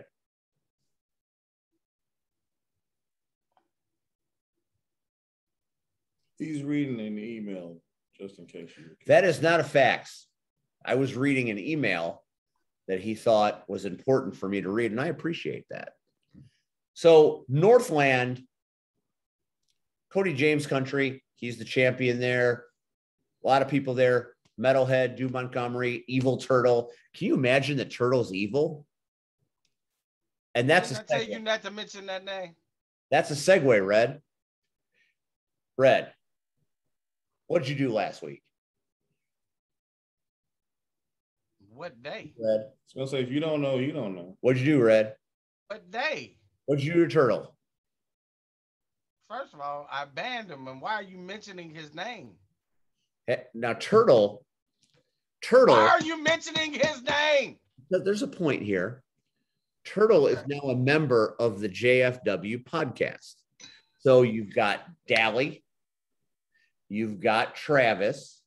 Sometimes you have Doris when he's not broadcasting from a toilet. And now you have Turtle. And Turtle and Travis, apparently you didn't watch it or listen to it. You can't really watch it because they don't do watching stuff because, Travis is not, he's got a voice for radio. Let's just say that. But that's neither here nor there. They do the audio thing. And did you hear them run us down? Red, they ran you down. I felt like they were somebody that was petulant in Philly. That's how they ran you down. And they called me a piece of shit. Turtle, my friend. But he can't be your friend. If he did that, if he co-signed that. Did I get anything? You did. What'd I get? They didn't go off on you, but they minimized what you do here. Good. I don't do shit anyways. No, it works. No, see, that's not true. It works. That's not right. You're wrong. I don't do shit anyway. You're so wrong. It's totally fine. You're wrong. You pull up the timeout. Mm-hmm. You make the points that need to be. You eat those, and those pancakes are wonderful, weren't they? And Rion, while I disagree with that because you keep him on track, which he can do whatever the fuck he wants to do. I just wait until he finishes and then go from there. But you try to keep this train going on the right track versus jumping off the rails. This show brought to you by Four Roses Bourbon. Steve, not quite as smooth as Woodford Reserve, but still delightful. Just like I told you earlier about the workhorses, when you give them fuel, it does what? So why would I take time out of my busy day, whether I'm working my regular job, while I'm taking care of Mother Red, looks good too, while I'm taking care of other wrestling business, or even just taking a nap, because at my age I need those. Why would I give them the time of day? Why would I, I'd rather watch what I normally watch. I listen to Jim Cornette's podcast at night. I listen to Family Guy, or something on the beat with Janji. It's a good thing. Well, me and Janji are good friends. Oh, look, put that up. Put that. We got late breaking news. The home office confirmed what Russell TD said, and there he is. He is the host of the August 29th show where I make my last stand. Woo. I can't wait to see what kind of stuff he does. Liaison. Well, he had to get it from somebody, so hey, it's all good in the hood. All right. They say. So let's wrap this package, because I think we've done pretty well tonight. I feel pretty good about it. I really like Russ. Much like Joey Dalton, I didn't know a lot about Russ going in, but us having that basketball dispute and then a football dispute and a video game dispute, and that man could hold his own. And I believe what he says. I believe Chip Walker's in danger. So I can't wait he made me look forward to October 9th. That's months away. I got a lot of shit to do between now and then, but now I'm looking forward to it. Not that it's not a great show. I mean, Bullard spares no expense and puts together the coolest things. But, you know, I didn't know why this was cool until we had Russ on this show. And now I know why it's cool. So once again, Bullard is smarter than the average bear. But we do have other things that are happening between now and then. August 19th, CSW, Franklin Park, Carlito. We talked about it a little bit last week. The card is coming together. The return of the Bruise Brothers. Axel Rico gets a title shot, so that's going to be very exciting. We'll talk about that in coming weeks. I imagine C3 is coming back this month, Red?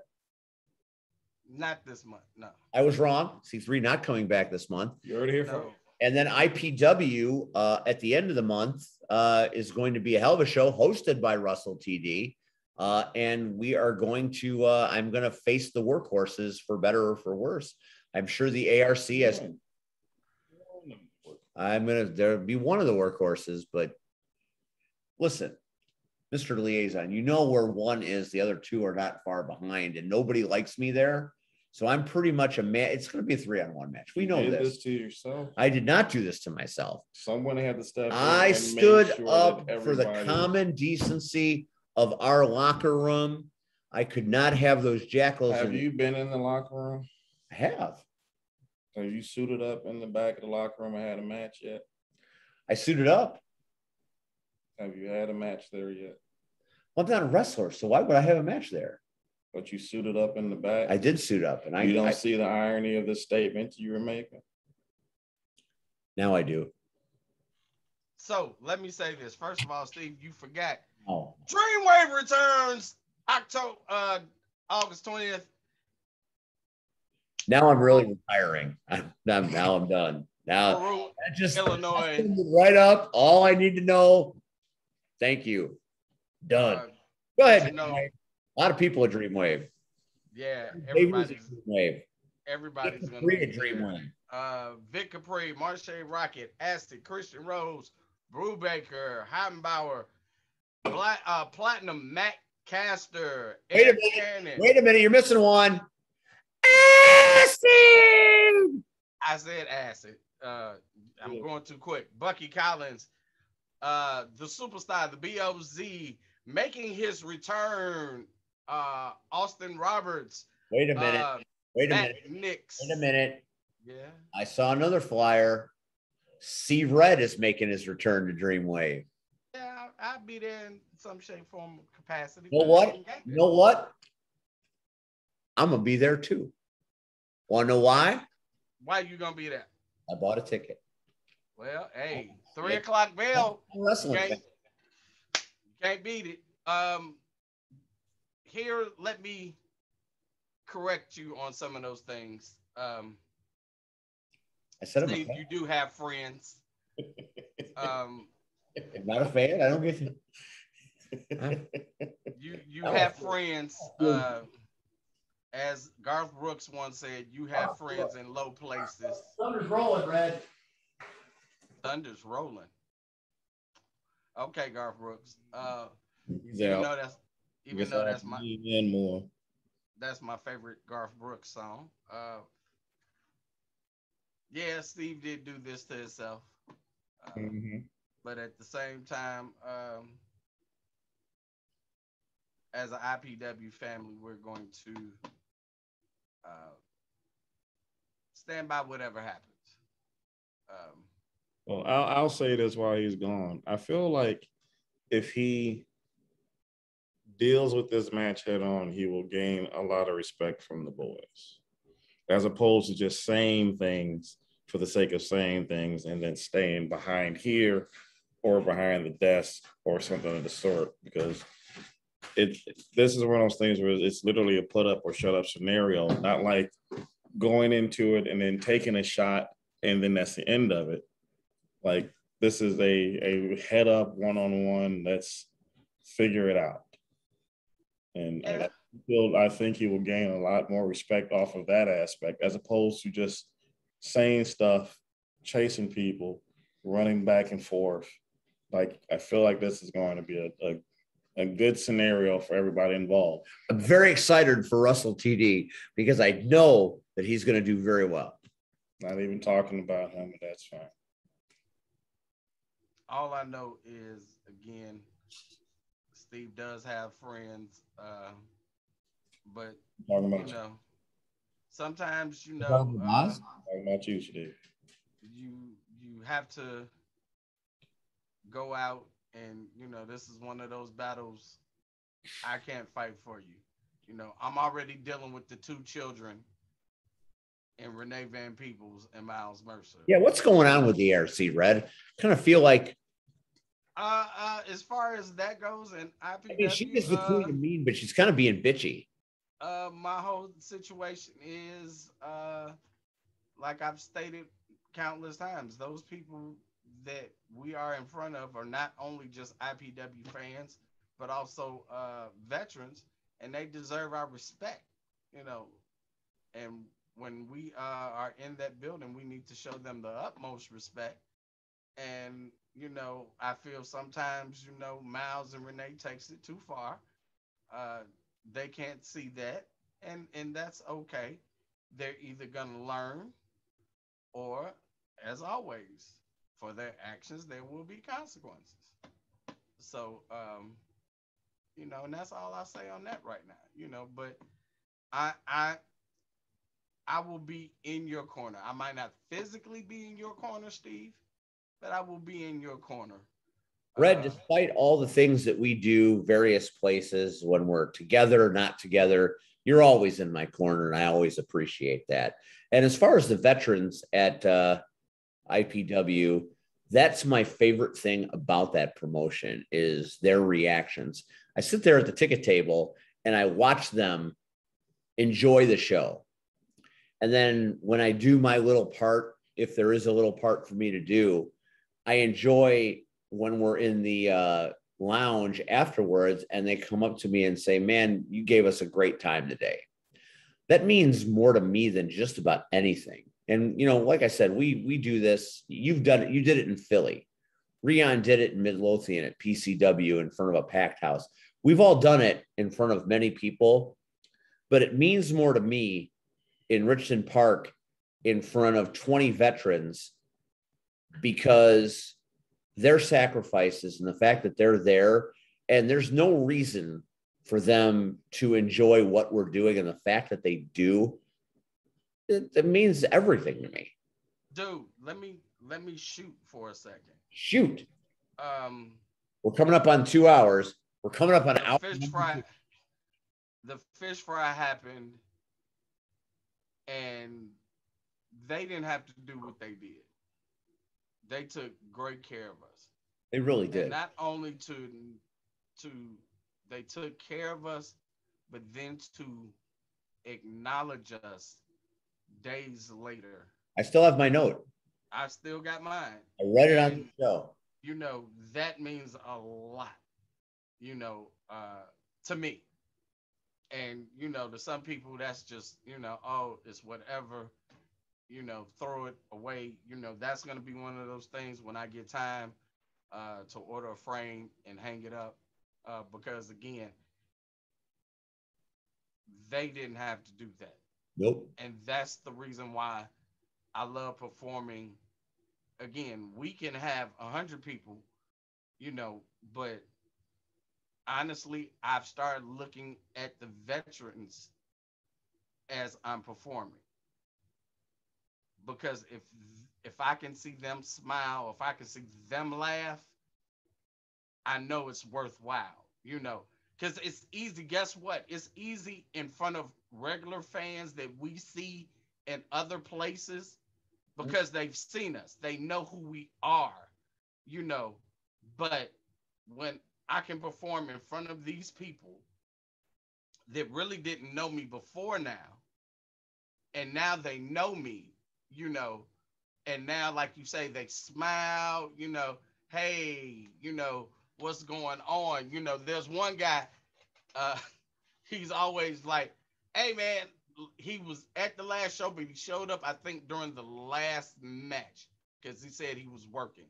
And he showed up and he was like, I love art. That's art. Art's good. And he was like, hey, man, I missed your match, man, but I know you went out there and did your thing, brother, representing for the older cats and old vets out there, and I'm like, yeah, I did my thing. I did, you know, but yeah. Yeah, that's art. That is art. Say what they had to say. You know that bartender they have at that place, the lady. There's a couple. She was wearing a very impressive floral print Sundress. Okay. And I was watching her make these drinks that were extremely exotic. Borderline illegal. I'm like, I don't drink, but I know enough. I was looking at it. I'm like, I would like to drink that stuff. Jesus. I would like to have one of those if I didn't have to drive ever, because there was about 17 different liquors in it.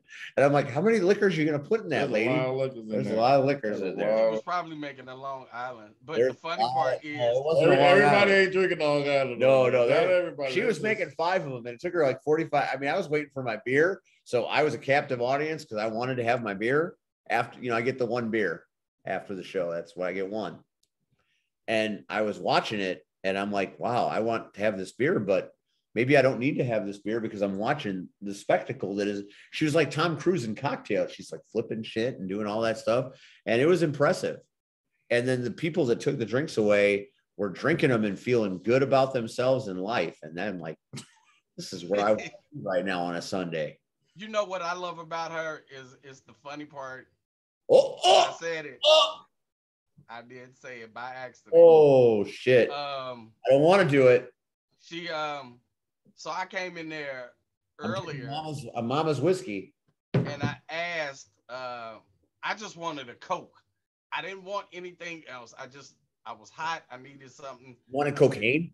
Right. I thought you stopped doing that years ago. A Coca-Cola, sir. Oh, it's a beverage. Okay. And I mean, remember that was Soul Touches back in Philly. And she said, are you ready for your cocktail? I'm like, I ain't even wrestled yet. Like, after I'm not going to that. By the workhorses, I'm going to have one of those magical beverages. I'm going to say, remember that beverage you were making last month that took you 45 minutes to make? I want one. And I don't care if it costs $10. I'm going to buy it. Oh, I've had those type of beverages. I don't care. I'll get you one. I'm going to die. I'll die after over. You might need one.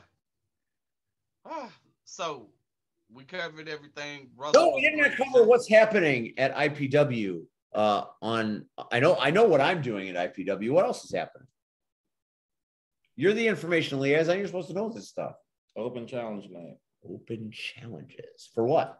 All the titles except for the league. Who's Ewok fighting? Don't know. Who's Stone fighting? Don't know. I don't think he's fighting. Who's Tyler and LaFleur fighting? Don't know. God, I had to dig deep for that one. I was pretty sure that I said open challenge night because that means open. I was pretty sure I was very clear on that. Miles Mercer is not at this show, right? What do you mean? He's not going to be there. How do you know? I don't know. What information did you get? I didn't get any. I'm just thinking I haven't heard about him. So maybe he's like, because he's mad after Renee made him look stupid. I mean, I don't know why he wouldn't be there, especially if the trios titles are the trios titles on the line at this? They're supposed to be. Red, you have to fight with Miles and Renee because you're part of the trios title. How does that work when they don't like you right now? Do I care? He doesn't care. I get paid to do a job, so I get paid to go defend my title against whoever. But I'm gonna do it with honor and dignity and respect. Now, either Miles and Renee can fall in line, or they can do what they got to do. Man, Red has taken the high ground. I think I'm having a positive influence on him. Yeah, that's what it is. Can't lie to me. I didn't say anything. I'm agreeing with you. All right. I think we've covered everything, haven't we? Is there anything else to cover? What about Cactus Rack? She's not here tonight. She's not feeling well. But still, on the night Dreamwave is happening, there is the Chicago Knockouts, and I believe you are going to be there. I have my ticket for Dreamwave, but if Cactus Rack says, Steve, you're doing commentary for Chicago Knockouts, I'm going to have to pay Swinky for my ticket and stay here in Homewood with Rion. Yeah, well, I mean, I'm not doing commentary. I'm watching. Whatever you got to do. You know what? If I stay here in Homewood and we go to Chicago Knockouts, when we're done, I'm going to take you for fish tacos to Lassen's. You ever had fish tacos before? I don't think I have. They're amazing. Just saying. All right. You don't like fish tacos? I've never had it, so I don't know. Why? Red was giving me a face. Fish tacos. All right. Two things that don't on this sound program, good. next week on this program, guess who is joining us? Just guess. Yes. Shawn Michaels. Not Shawn Michaels. People that have been on this show before. 2 people, to be specific. That could be. And they've got a whole lot of chaos going on at SCW right now.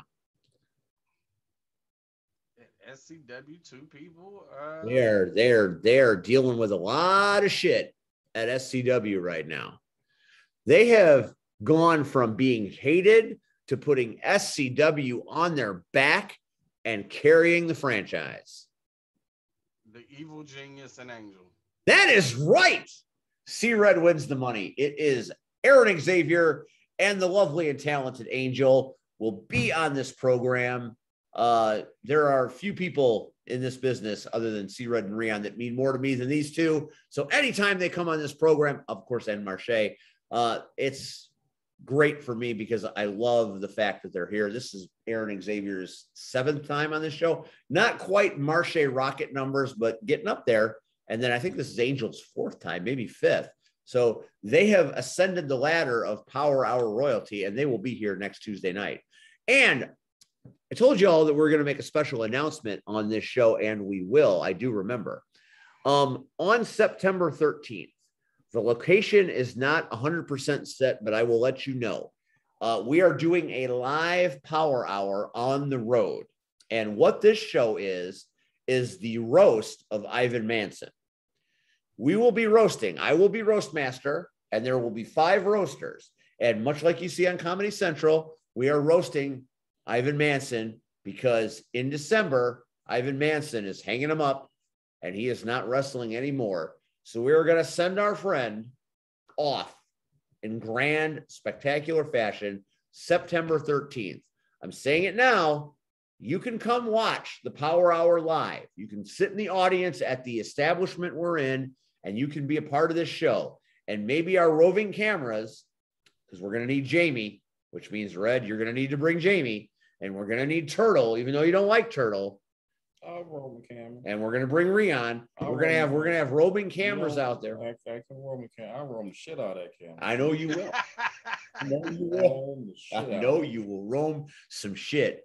And and I know Braun the Lumberjack is going to be there. I know Charlie Jr. is going to be there. I imagine Cheeks Manson will probably be there.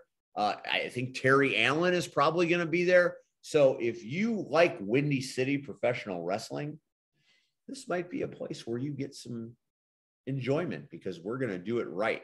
And it might be 3 hours. I don't know. It could go on all night long. That's how they party in the family.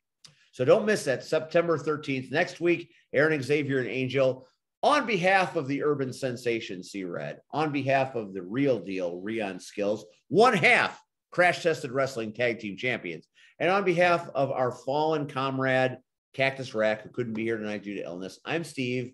Thanks to Russell TD. We will see you next week on the Power Hour. Have a great night, and thank you for watching our show. Nobody appreciates it more than we do. Good night, everybody.